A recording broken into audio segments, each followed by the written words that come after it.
Hello, I'm Anna Dumitriu. And I'm Alex May, and we're delighted to be presenting our work at A-Life 2021.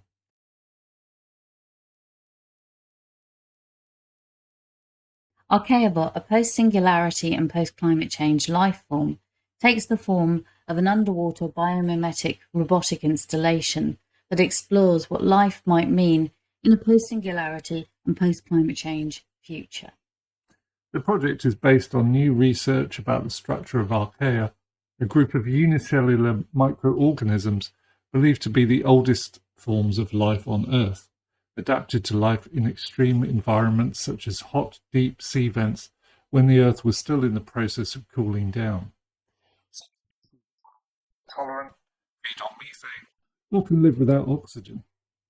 We combine the concepts behind this research with robotics, 3D modeling and printing, artificial intelligence, and machine learning to create the ultimate species for the end of the world as we know it. With an extensive track record of creating robotic artworks in a range of forms, including humanoid robots and animal-like robots, and using a range of technologies, including evolutionary computing. I was formerly artist in residence in the Centre for Computational Neuroscience and Robotics at the University of Sussex, and we are both artists in residence in the School of Engineering and Computer Science at the University of Hertfordshire, members of the Biocomputation Research Group there. It also builds on my extensive research around microbiology in the field of bioart, and is the first work that I've done that brings together my interests in robotics and microbiology.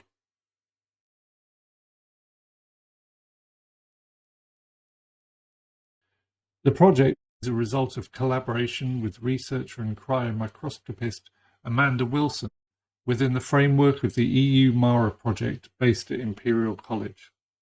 Additionally, we collaborated with Daniel Polani, Professor of Artificial Intelligence in the School of Computer Science at the University of Hertfordshire. It was developed through an artistic residency at Laboral as part of the first edition of the European Media Art Platform, a Creative Europe funded program aimed at European artists working with new technologies, as well as funding from Arts Council of England.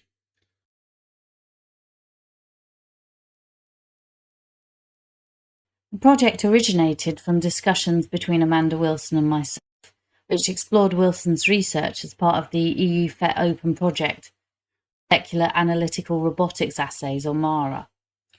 The ultimate aim of MARA is to build functional DNA nanorobots that locate bacterial pathogens or tumour cells before destroying them by drilling through their cell walls. To do this, the scientists were studying a species of archaea called Sophilobus acidocaldarius, using electron cryomicroscopy techniques to reveal the mechanisms by which they can move about and seek nutrients using tails known as archella. Sophilobus acidocaldarius are bulbous microscopic prokaryotes that are able to take up nutrients from their environment.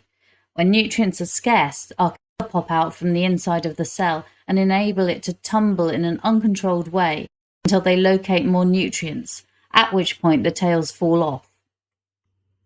In Sophilobus acidocaldarius, the archella take the form of cogwheel-like motors, far simpler than those observed in other microorganisms such as the flagella of E. coli bacteria. The aim of Wilson's electron cryomicroscopy research was to understand the structure of archella in Sophilobus acidocaldarius and then verify her colleagues' attempts to build their own box using a technique called DNA origami, which allows you to fold DNA into 3D forms. The idea being that these DNA origami rotors, powered by adenosine triphosphate, be able to drive drills rather than tails, made from DNA and targeted on cells using chemically modified aptamers. I shadowed Wilson in the lab the methodologies for studying the archaeon Sophilobus acidocaldarius, learn how to culture the organisms which grow optimally between 75 and 80 degrees Celsius. I learned how they were first discovered in the extreme environments of the acidic hot springs of Yellowstone Park in the United States of America, and how these organisms may be some of the most ancient life on the planet. The way that the Mara project scientists talked about creating biological molecular robots inspired us to discuss ideas around the future of robotics and artificial intelligence. The ability of the acidophilic and thermophilic archaea to withstand extreme conditions suggested that these ancient life might be far better than humans at withstanding possible future environmental conditions such as acid rain pollution, rising seawaters, or higher temperatures potentially caused by unchecked carbon emissions through the greenhouse effect. Work was also created at a time when the media was full of news stories about the dangers of artificial intelligence. This gave rise to the idea of creating an artwork that would bring these concepts together in order to create an object that enables our audiences to imagine these existential risks, and it shocks them into reflection.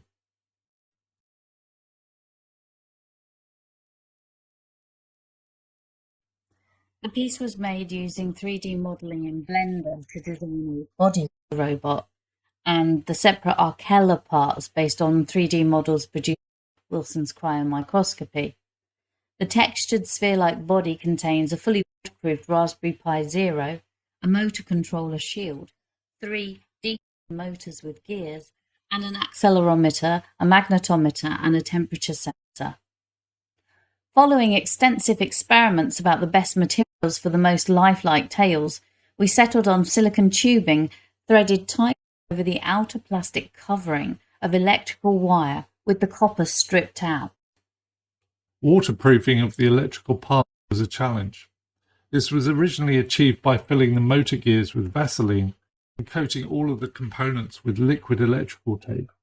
Later on, we also used an anti-corrosion product that stops rust or corrosion on any metal on one of the parts.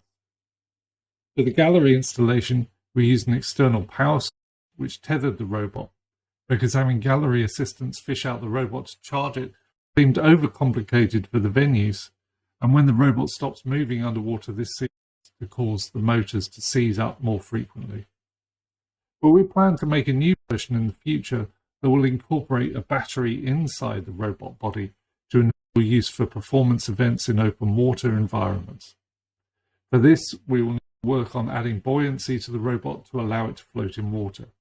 We will also need to work on the strength of the tails in this free-roaming version. In the first version of the work, we also tried to have the robot communicate to the audience by flashing status messages using the same data serial encoding used by analog modems. We had this working on an early prototype, but we ran into the challenge of submerged LEDs often causing short circuits that we haven't fully yet resolved.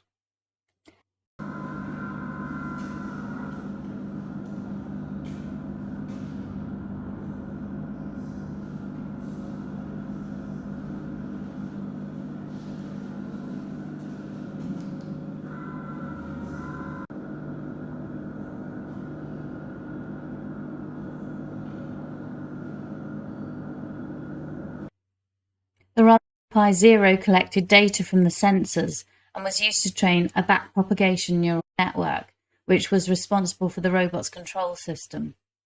The aim of the control system was to produce fluid, lifelike behavior by altering the speeds and rotation of the motors. The use of the neural network was a conceptual choice rather than an engineering one. The aim was to enable us to explore ideas around evolution and the future of AI, as well as speculating about the concept of the technological singularity and what that might mean for human life. The neural network alluded to notions of consciousness, such as transhumanist notions of uploading human minds to live on in silica in an uninhabitable post-climate change world. The aim is to shock audiences into reflection about the future we might be creating. These societal issues in an engaging way. Future directions for the work that we would like to explore would involve enabling the robot to explore its tank untethered and to self-charge using conductive charging, enabling the robot to free in open water while we film it using a waterproof camera.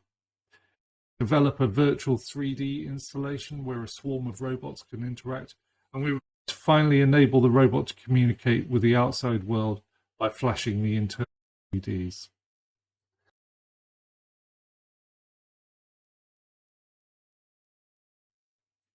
Audiences of at least 500,000 people around the world have experienced the artwork to date at venues including Ars Electronica Festival, the Science Gallery Bengaluru in India, and the Z Art Museum in Chengdu, China. And as we speak, it is on show at the Oulu Museum of Art in Finland as Supernatural in the same world until the 17th of October 2020. The work is usually shown in a dark space where visitors can watch 3D printed robot swimming and moving in an aquarium as it collects data. The aquarium has a turquoise light in it that highlights the robot and movement, as well as bubbles that rise up from the volcanic gravel at the bottom. The robot's tails reach up out of the tank or move gravel around, sometimes even appearing to burrow holes, an emergent behaviour which stems from the materials we use to create the artwork. Has proved popular with audiences around the world. Many of the host galleries have surveyed visitors on their reactions, and comments indicate that audiences find the work both beautiful and disturbing, and with a spiritual quality. As mammals face potential extinction, ArchaeaBot warns society about the use of technology elites and speculates on a dystopian solution for humanity to live on by uploading our consciousness to neural networks located in water-based robotic archaea. Technology is an extension of ourselves. It allows us to see into the past, the future, and helps us reflect and define our relationship to nature and the fact that we are human, and ask, what does that mean? Art helps us understand this relationship. Technology moves incredibly fast in some ways, but often it is just refinements upon that has already been done or processes that are inherently human. Yet these ideas can have a profoundly deep impact on personal, societal, and international levels.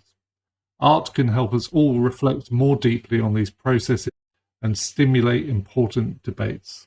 Thank you. Thank you.